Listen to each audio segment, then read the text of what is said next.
बात करते हैं तो उसमें कौन सी एनर्जी स्टोर होती है, that is potential energy. Motion की बात करते हैं तो उसमें कौन सी एनर्जी स्टोर होगी, काइनेटिक एनर्जी। अब यहाँ पर हाइट की बात हो रही है, मतलब हमने कौन सा फॉर्मूला यहाँ पर यूज करना है, पोटेंशियल एनर्जी का।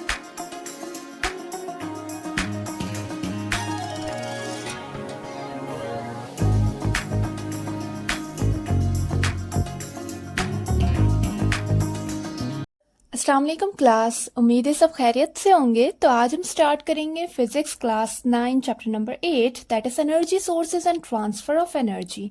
सो our first MCQs is, if force of 6 Newton displaces an object 2 meter in the direction of force, then work done will be। ये हमारे पास एक न्यूमेरिकल दिया गया है। पहले तो आप क्वेश्चन को समझ लें कि क्या रहा है।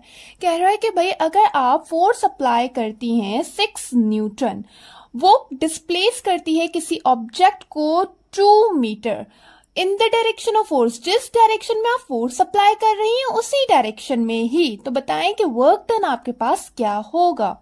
इस तरह के क्वेश्चन जब भी आप लोग देखें, सबसे पहले डेटा निकाल लिया करें, इससे आप लोग का क्वेश्चन बिल्कुल ही इजी बन जाता है। फर्स्ट आपका क्या कह रहा है, फोर्स कितनी है आप लोग के पास, 6 न्यूटन। फोर्स लिख दे यहाँ पर क्या है, 6 न्यूटन। उसके बाद डिस्प्लेसमेंट आपके पास क्या है, 2 मीटर। लिख दे यहाँ पर डिस्प्लेसमेंट क्या है हमारे पास, 2 मीटर। मालूम क्या करना है हमने, वर्क डन मालूम करना है, डब्ल्यू मालूम करना है, आप लोगों ने लिख लिया।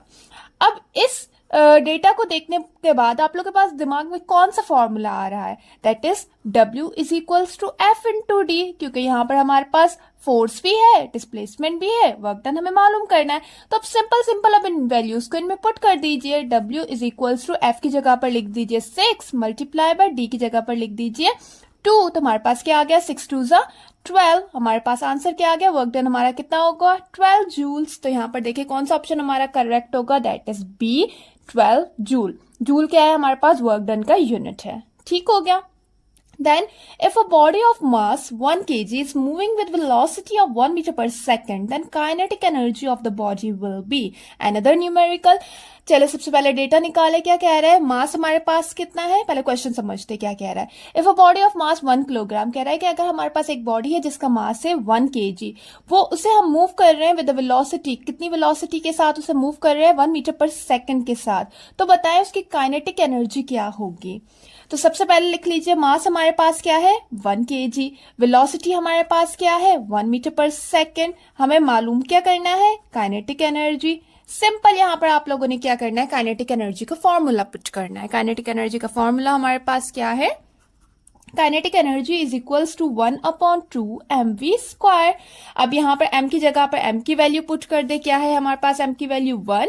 उसके बाद v की जगह पर v की वैल्यू पुट कर दे, v की वैल्यू भी हमारे पास क्या है 1। अब 1 1 जा 1, 1 का स्क्वायर भी 1 आता है, तो यहाँ पर हमारे पास क्या जवाब आ जाएगा, 1 की वैल्यू हम लिखते नहीं, 1 जो है वो हम लिखते नहीं है, तो हमारे पास आंसर क्या आ जाएगा, दैट इज 1/2। इसे हम 0.5 भी लिख सकते हैं। तो यहाँ पर हमारा ऑप्शन देखते हैं, यहाँ पर चारों ऑप्शन हमारे जूल जूल लिखा हुआ है, तो यहाँ पर हम इसके साथ लिख देते हैं या तो 1/2 या फिर 0.5, जहां पर भी आएगा वो ऑप्शन हमारा क्या होगा, करेक्ट। ठीक हो गया। देन उसके बाद आ जाते हैं थर्ड पे, इफ अ मशीन। अच्छा, थर्ड एमसीक्यूज करने से पहले मेरी आप लोगों से रिक्वेस्ट, ठीक है, अगर अब तक आप लोगों ने मेरे चैनल को सब्सक्राइब नहीं किया तो काइंडली कर दीजिए, और अगर वीडियो पसंद आए तो उसे लाइक जरूर किया कीजिए। तो चलिए स्टार्ट करते हैं। If a machine performs 20 joule of work in 10 second, then its power is.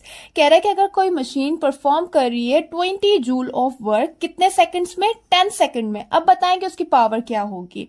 सबसे पहले वही बात, डेटा निकाले, हमारे पास क्या कह रहा है कि वर्क डन हमारे पास क्या है, दैट इज 20 जूल। उसके बाद टाइम हमारे पास क्या है, 10 सेकेंड। मालूम हमने क्या करनी है, पावर। तो यहाँ पर हमारा कौन सा फॉर्मूला लगेगा, सेम पावर का। आप लोग को अगर फॉर्मूला याद करने में मुश्किल हो रही है, मैं आप लोग को यही कहूंगी, अगर आप लोगों ने डेफिनेशन को अच्छे से समझ लिया है ना, इजीली आप लोग फॉर्मूला भी लिख सकते हैं। तो इसलिए कोई भी डेफिनेशन हो किसी भी चीज की, पहले आप लोग डेफिनेशन समझा कीजिए, उसी में से फॉर्मूला बनता है, उसी फॉर्मूले में से फिर यूनिट बन जाता है। तो चले यहाँ पर आ जाए कि पावर का हमारे पास फॉर्मूला क्या, डेफिनेशन क्या है कि power is a work done per unit time. ठीक है, तो यहाँ पर क्या है, work done per unit time बन गया हमारा फॉर्मूला। यहाँ पर सिंपल आप लोगों ने क्या करना है, इन वैल्यूज को पुट कर देना है। वर्क डन की जगह पर क्या लिखना है, 20, टाइम की जगह पर क्या लिखना है, 10। तो यहाँ पर 0 से 0 कैंसिल हो गया, बाकी क्या बच गया हमारे पास 2। तो पावर जो है हमारे पास कितनी आ जाएगी, 2 वॉट। तो हमारे पास देखते हैं कौन सा ऑप्शन यहाँ पर करेक्ट होगा, option C, that is 2 watt. Watt हमारे पास क्या है, पावर का यूनिट है। ठीक हो गया। Then a body of mass 1 kilogram is lifted through a height of 1 metre, the energy possessed in the body will be considered g is equal to 10 metre per second square. अब कह रहा है कि अगर आप लोग के पास मास है 1 kg, उससे आप लोग लिफ्ट कर रहे हैं किसी हाइट पे, कितनी हाइट पे, 1 मीटर हाइट पे। अब बताएं कि उसके अंदर कौन सी एनर्जी पोजेस्ड होगी, ठीक है, और वो कितनी होगी।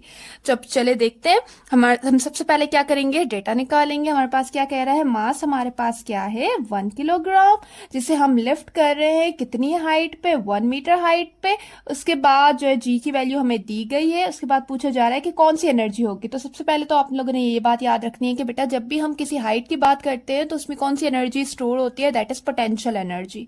मोशन की बात करते हैं तो उसमें कौन सी एनर्जी स्टोर होगी, काइनेटिक एनर्जी। अब यहाँ पर हाइट की बात हो रही है, मतलब हमने कौन सा फॉर्मूला यहाँ पर यूज करना है, पोटेंशियल एनर्जी का। पोटेंशियल एनर्जी का हमारे पास फॉर्मूला क्या आ जाता है, potential energy is equals to mgh, mass gravity height.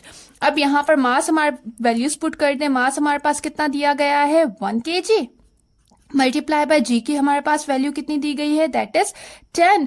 उसके बाद हमारे पास हाइट कितना है 1, तो 10 1 जा 10, 10 1 जा 10, तो हमारे पास पोटेंशियल एनर्जी क्या आ जाएगी, दैट इज 10।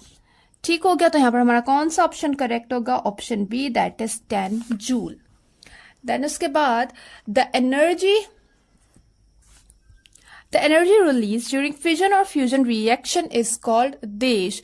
वो एनर्जी जो कि रिलीज होती है फिजन और फ्यूजन रिएक्शन के दौरान, वो क्या, कौन सी एनर्जी है, A solar energy, B geothermal energy, C tidal energy, या फिर डी न्यूक्लियर एनर्जी। तो वो हमारे पास कौन सी एनर्जी है, that is D nuclear energy. ठीक।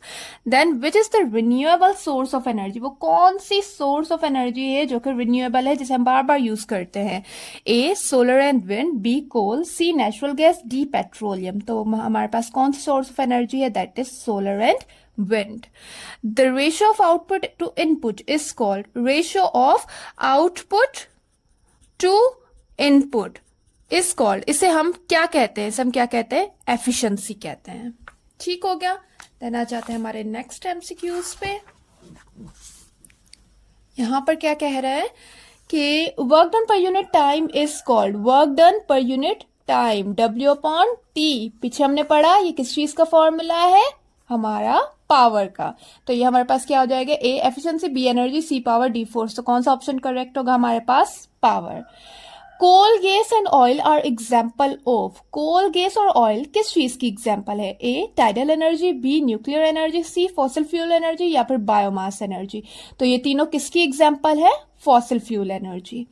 Then this is not a renewable source of energy, इनमें से कौन सी source renewable source of energy नहीं है, A solar energy, B coal, C wind energy, D geothermal energy. तो हमने पढ़ा भाई सोलर और विंड, तो हमने पीछे पढ़ा कि ये दोनों रिन्यूएबल है। इसमें से जो है वो जियोथर्मल भी रिन्यूएबल में है, तो हमारे पास कौन सी रिन्यूएबल नहीं है, तो वो कौन सी है, दैट इज बी कोल। ठीक हो गया। यहाँ पर ये चैप्टर होता है खत्म। इन द नेक्स्ट लेक्चर हम नेक्स्ट चैप्टर को डिस्कस करते हैं। थैंक यू, खुदा हाफिज।